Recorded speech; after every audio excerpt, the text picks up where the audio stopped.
आज मैं आपसे जो है वो स्टोरी एक शेयर करने जा रहा हूँ हिंदुस्तान के हवाले से, हिंदुस्तान की हिस्ट्री के हवाले से जो है बहुत इम्पोर्टेंट स्टोरी से माना जाता है। और ये शकुंतला की कहानी है। जब मैंने आपसे बात की थी गुप्ता एम्पायर की, तो मैंने आपको बताया था कि गुप्ता एम्पायर जो है उसे बहुत ज़्यादा इस हवाले से जो है माना जाता है कि आर्ट एंड लिटरेचर जो है या हर हवाले से जो है नॉलेज के अंदर जो है गुप्ता एम्पायर ने बहुत ज़्यादा काम किया और गोल्डन एज ऑफ हिंदुस्तान उसे माना जाता है। तो उसी टाइम के दौरान उनका जो एक बहुत ही ज़बरदस्त किस्म का एक राइटर थे, कालिदास जिन्हें माना जाता है, उन्होंने जो है ये महाभारत की एक स्टोरी थी शकुंतला जो है इसको दोबारा से उसके ऊपर एक ड्रामा बनाया था। ठीक है, तो उसी के हवाले से जिक्र कर रहे हैं।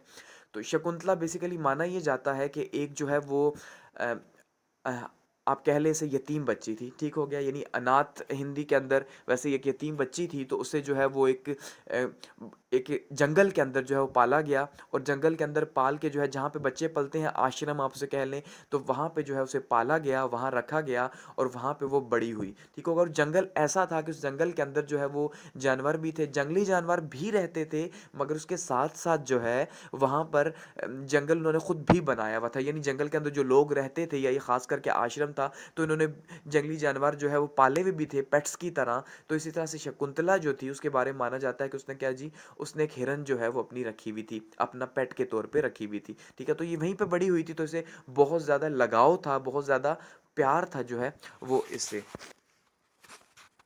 तो फिर एक दिन क्या हुआ कि एक इलाके का जो है, वहीं पास के इलाके का जो है वो एक बादशाह जो है यानी दुशांता जिसका माना जाता है, वो शिकार की गर्ज से जो है वो आया इस जंगल के अंदर अपने साथियों के साथ और एक हिरन की तलाश में काफ़ी आगे निकल आया। और उसने एक हिरन को, उस हिरन के धोखे में जो है एक और हिरन को जो है वो तीर मार दिया। तो वो तीर जो लगा तो वो हिरन जो था वो शकुंतला का पेट था। तो शकुंतला को ये देख के बहुत ज़्यादा दुख हुआ। तो ऐसे में जब ये देखा राजा ने कि भाई ये तो एक पेट है, एक घर के अंदर पाला हुआ हिरन है, तो उसे भी बहुत ज़्यादा दुख हुआ, बहुत ज़्यादा शर्मिंदगी हुई। तो उसने बहुत माफ़ी मांगी शकुंतला से कि भाई मुझसे गलती हो गई। और इसी दौरान जब उसने शकुंतला को देखा तो वो उसे देखता ही रह गया और माना जाता है कि उन दोनों को एक दूसरे से प्यार हो गया। ऐसे में शकुंतला ने उसे कहा कि तुम यहीं पर रुक जाओ कुछ टाइम के लिए। तो वहीं पे उसके पास कुछ दिनों के लिए रुका और इसी दौरान जो है इनकी शादी हो गई। ठीक हो गया। अब यहाँ पे जो राजा था, राजा की शादी हो गई शकुंतला के साथ। तो शकुंतला को उसने तोहफे के तौर पे अपने नाम की एक रिंग दे दी। ठीक है, उसके बाद जो है जब राजा जो है वापस जाने लगा तो उसने कहा मैं वापस जाऊंगा और वापस जाके वहां से मैं तुम्हें दोबारा वापस बुलाऊंगा या लेने आऊंगा। ठीक हो गया, ऐसे में वो वापस चला गया। अब फिर क्या हुआ कि फिर जो पीछे शकुंतला थी वो राजा की यादों में जो है वो गुम रहने लगी। फिर एक दिन ऐसा हुआ कि ये उन्हीं यादों में ही घूमती। तो माना जाता है कि एक ब्राह्मण या एक जो है वो हिंदू मज़हब का एक बड़ा जो है वो आया वहाँ पर। तो उसने आकर खैरात मांगी।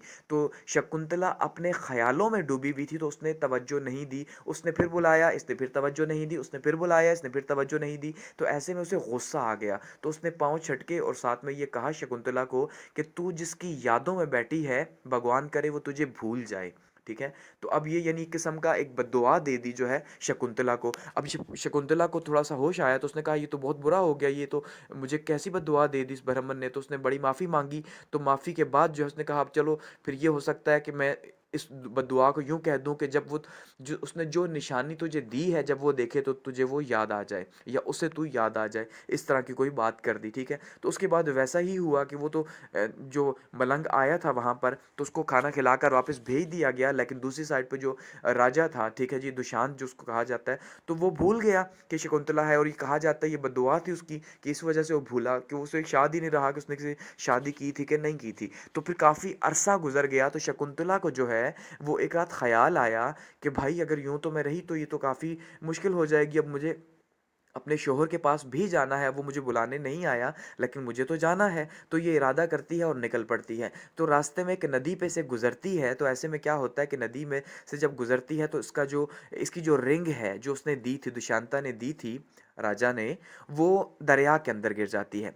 अब जब रिंग दरिया के अंदर गिरती है तो वो एक मछली निगल लेती है। एक्साइटेड है ना कि दरिया के अंदर गिरती है तो वो रिंग जो है मछली निगल लेती है। तो ये रिंग के बगैर जो है दरबार में पहुंचती है। तो राजा दुशांत जो है इसे पहचानने से इनकार कर देता है और इसे कहता है मैं तुम्हें नहीं पहचानता। ये बद्दुआ का नतीजा होता है उनके अकॉर्डिंगली, हिंदू मज़हब के अकॉर्डिंगली। ठीक है, तो अब ऐसे में वो बड़ी ही जो है वो नामुराद होकर वहाँ से वापस लौटती है। और अब क्योंकि वो यहाँ तो बता गई होती है कि राजा की तरफ जाएगी, तो वो सोचती है मैं यहाँ पे वापस इन लोगों के साथ इस आश्रम में जंगल में कैसे रहूँगी। तो वो क्या करती है अपने उस इसी दौरान जो है वो प्रेग्नेंट भी हुई होती है। तो वो फिर क्या करती है, वहाँ से चली जाती है जंगल के दूसरे कोने में, ठीक है, कि मैं वहाँ पर रहूँगी वापस आकर, राजा से वापस आकर वो जंगल के दूसरे कोने में जो है वहाँ पर अपना घर बसा लेती है जंगल के अंदर ही। और कुछ टाइम के बाद जो है इसका एक बेटा पैदा होता है, ठीक हो गया। अब जब इसका बेटा पैदा होता है तो ये वहीं पर रहना शुरू कर देते हैं और करते करते सालों गुजर जाते हैं।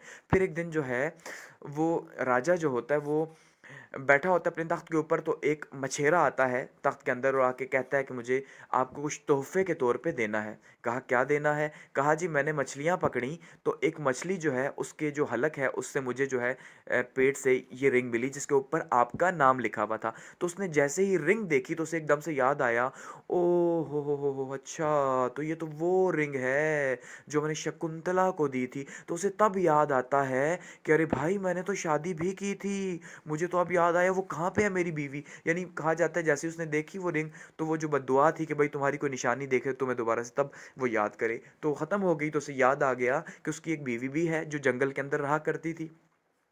ऐसे में जो राजा है वो राजा निकल पड़ता है उसकी तलाश के लिए, शकुंतला की तलाश के लिए। वो यहाँ पे जंगल में आता है, काफ़ी उसे ढूंढता है, वो नहीं मिलती उसे। आगे पता भी करता है तो बताते हैं कि भाई वो तो तुम्हारे पीछे कब की चली गई थी, सालों गुजर गए। इसी में जो है वो फिर शिकार की वजह से निकलता है आगे, तो देखता है जंगल के अंदर ही एक बच्चा जो है वो बड़ी दलेरी के साथ जो है वो जानवरों के साथ खेल रहा है।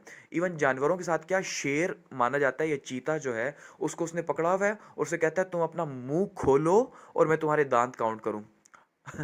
सर बात को समझ रहे हैं ना कि स्टोरी के अकॉर्डिंगली क्या है कि वो जो बच्चा है वो कहता है शेर को कि भाई मुंह खोलो मैं तुम्हारे दांत काउंट करूं। तो क्योंकि बच्चे की परवरिश कहा जाता है जंगल के अंदर होती है, तो जंगली जानवरों के साथ जो है ना वो उसका एक किस्म का बड़ा अच्छा रिलेशन होता है, वो उनसे डरता नहीं है। तो उससे पूछता है कि भाई तुम्हारे तुम्हारे बाप का क्या नाम है? वो कहता है बाप का नाम दुष्यंत है। तो उसे वो कहता है अच्छा तुम्हारी माँ का क्या नाम है? कहता है माँ का जो नाम है वो शकुंतला है। कहता है अच्छा। उसे फिर याद आता है ओए इसका मतलब ये तो मेरा बेटा है, वो शकुंतला तो वही है मेरी बेबी। कहता है मुझे लेके चलो लेके चलो। तो ऐसे में जो है